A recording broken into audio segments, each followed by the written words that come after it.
Hello and welcome to my channel. I'm Deeps, your host, and I'm coming to you from Cape Town, sunny South Africa.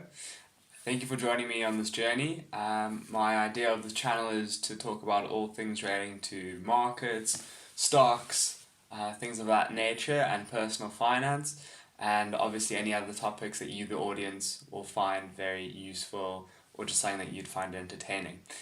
So thank you for joining me, and stick around because I have some exciting things planned and can't wait to bring it to you in the future. First topic or point of call of today's video, and that is into the COVID-19 pandemic that we are seeing happen around the world globally, and the effect that it's bringing to not only South Africa but the whole world, and the effect that it's having currently, and what future predictions may be as to what could happen to the economy. So to dive straight into it here in South Africa, we unfortunately already have a population that is at risk via many underlying health issues. To talk about South Africa quickly before we jump into the global context of this pandemic and how it's disrupting industries and markets alike, just to give you a bit of a story here in South Africa, we've currently seen very little or not much interaction from trade unions, which is quite surprising, as trade unions have a very strong grip on South Africa and how things are said and done when it comes to the world of business and work here in South Africa, because of our history and the part that trade unions used to play in this country. So it's interesting to see how they've taken a step back from this whole pandemic, and how they are not really coming to the forefront and what they're wanting to see happen to protect their trade unionists.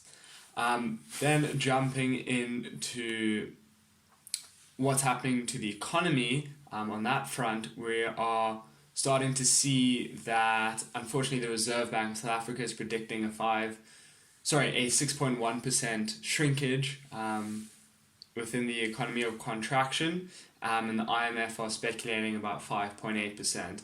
And these are absolutely terrifying figures when we compare them to those of the 2008 financial crash, when that was a mere 1.5% contraction within the economy, and it's now expected to shrink by 10%.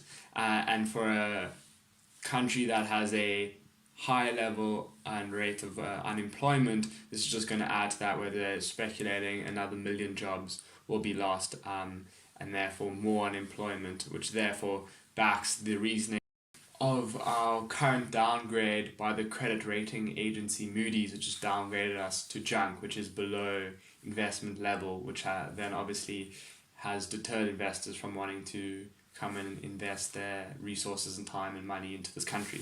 There was an interesting comment by COSATU, which is one of the trade unions, one of the biggest here in South Africa, when they were talking about wanting to see 10% of state pensions be used for investment, for impact investments. That's what's regulated by the law, is 10% is allowed to be allocated to this, and they've only seen about a 2% allocation from government. And this was still when they were talking about wanting to help ease the burden of the very poorly run state-owned enterprise Eskom, which provides us here in South Africa with our power, which keeps the lights on. And they are in debt of 450 billion rand as of 2020. And as soon as the pandemic took center stage, they very much backed off from their commentary and then did not continue their debate and conversation. According to the Investec chief economist Annabel, she believes that we'll slowly start seeing the economy come back in stages, and after the pharmaceutical industry come back, she's predicting that we will start seeing industries such as the construction, food and agriculture industries coming back. Now onto the global side of this conversation.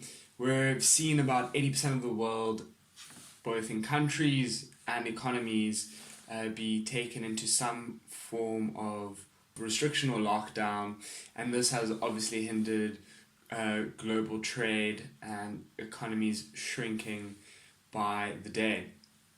However, we slowly started seeing some gains in the US economy, but whether this is a reflection of purely investors' optimism, only time will tell. But on to more sobering comments. The first quarter of 2020 saw as bad as the Great Depression, and these were purely reiterated by up to 60% oil price slumps, and then this is a whole nother conversation as to why those slumps came about and what the whole Saudi Arabian America feud was about. And banks they have therefore already rushed to slash Q2 forecasts, and one can now expect obviously a more turbulent time within the financial markets and global economy as a whole.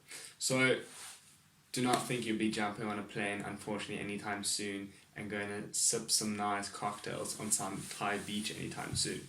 There are promising signs though, as we've seen G20 governments pledge up to $5 trillion in a hope to revive the economy from a global perspective, and we've seen major central banks slash rates in order to reignite the belief within businesses to continue trading and doing business as usual. They've also started to rebuy assets, and the reason for this is that these things are not then just left in circulation within the global economy. Unfortunately, within the US, we are now seeing 50-year lows in the labor market. And now onto a bit more about China, the birthplace of this virus, and what we're seeing there currently. China, as we all know, is the world's manufacturer and factory. And while they have slowly eased a lot of their lockdown protocol and measures, we're also seeing them struggle to get back to business as usual because their clientele are in, i.e. countries in Europe, America, Africa, are not doing business with them for a host of reasons, and also this has created a lot of logistical nightmares for the country. China's supply chains are in disarray, and whether they'll be able to get back up and running soon or later, well, it's only a matter of time until we'll be able to see how quickly their government can get them back on track. This also means that China is not getting any of their imported components that they need, nor the demand for the products and services that they produce for the wider world. So yes, from a health perspective, things seem to be improving, but from an economic standpoint, it does not look like that in any way, shape or form as of yet. 36% of new cases have been reported in Europe and 39% in the United States. A lot of the reasoning behind these numbers is to do with where the countries are within their cycle of the pandemic. We've seen the emergence of this virus, at least come to countries at a later stage than others, and therefore we're seeing spikes at later stages than other countries would have seen already. So for example, some countries such as Singapore and Hong Kong that have been effective in limiting the number of cases that they saw in the beginning are now unfortunately starting to see a resurgence of virus. Starting to see resurgence and are trying to implement measures in order to address this and to obviously contain the contamination so that it doesn't continue to spread. So I've told you a lot about what's happening in the world and here in South Africa, but what does this actually mean long term for you and I and for the greater world? Well, many things, and I'm not going to go into all of them, but I'm going to give you a few that I thought were quite interesting to think about because I think it affects individuals very much on a personal level and not necessarily on a national, or yes, on a national level, but it doesn't affect, you get my point. One of the first points that I'd like to raise with you is that I think we'll see few flights being taken. And the reason I say this is with people having to rely and adapt within the current climate, people have seen the resilience that technology has brought to the work environment, to their personal life, and they've seen the amazing apps and different technological innovative systems and sites that are out there currently that allow them to go on with work as usual. And I think that this has proven to a lot of top level executives that maybe it is not necessary to fly out one of their managers to come and have a meeting when they could, across the world, when they could actually just have a conversation via the internet. We'll start seeing less demand within the real estate market for commercial buildings, and the reason because of this actually just pertains to the previous comment that I made, and I think that corporates and small startups who are pretty cash strapped will see that there isn't necessarily the need to have a big fancy office anymore, or to have as many staff within one confined area. Yes, maybe you'll still have your core individuals and employees there, but for the greater good of the company, they may see that there's no need to employ these people to come into an office, and they can just employ them, and they could have meetings maybe once a month or once a week. And then on to the third topic that I think goes in quite nicely with this is that I think we may start seeing an uptake and demand for co-working spaces. And the reason I say this is because co-working space is built around the idea of flexibility. You are your own boss, you know the whole motto to it. People will then say, okay, well, I no longer have a commercial property business office environment for us to meet, and I don't necessarily want you to come and have a meeting with me in my jocks while I'm at home. So I think that you'll start seeing people be able to use co-working spaces more effectively. Onto the economic impact long term, what this could have within the world is we could unfortunately see economic conditions that of the late 1920s, which for any of you, which I hope all of you are aware, was a depression, which would be an absolutely terrifying thought for us as young individuals who want to go out into the workforce and, you know, make something out of ourselves, especially if you're about to enter the job market or have just entered the job market. This is really a scary prospect. And if we see a sustained loss within the market, this could invariably become that.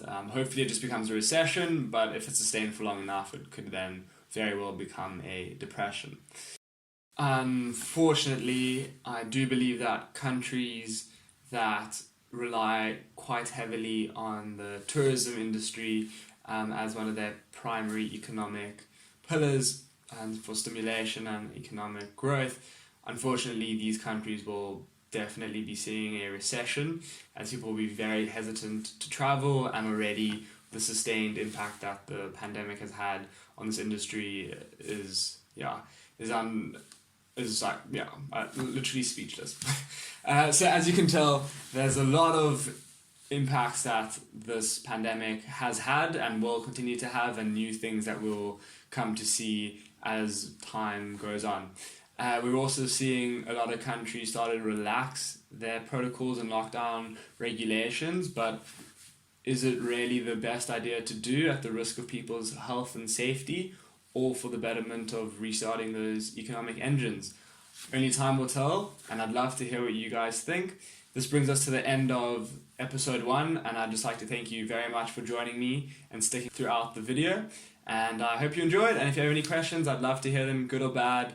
Let me know what you think is going to be the next step in the global scheme of things. So thanks again for joining me, and I'm your host, Deeps. Cheers.